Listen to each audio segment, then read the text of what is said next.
Hi! Welcome to my vlog, Boss Lane.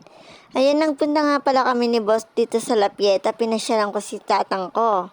Kasi birthday niya nung 17, hindi ako nakapunta. Alam niyo naman, busy yung madam.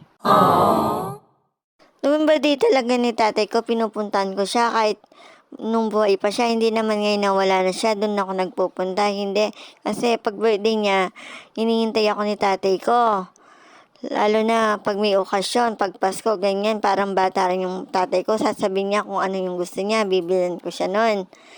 Parang binabalik ko lang yung ginagawa niya sa akin.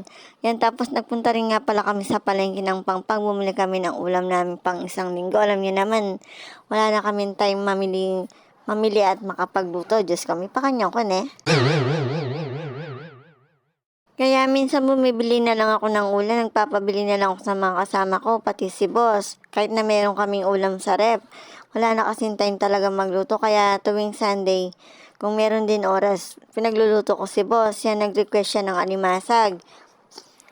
Pinagbigyan natin, Diyos ko, baka mayayat siya, no? Kami pa kanyan yan eh. Ayan, kumakain na kami dyan. Tapos pagkatapos namin kumain, nagluto na rin ako ng sinigang sa bayabas na bangus. Diyos ko, ang tagal ko na hindi nakakain ng ganito. Kaya sabi ko kay boss, yun na lang lulutuin namin kaysa dun sa baka sa susunod na araw na lang. Kasi na-miss ko rin yung sinigang sa bangus. Tagal ko na nagka-craving. May pakanya ko na eh.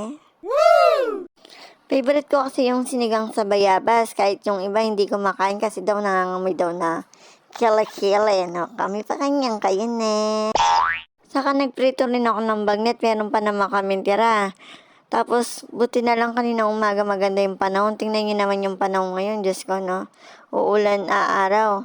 O kaya ingat po tayo lahat. Hanggang dito na lang po. Salamat sa inyong panonood.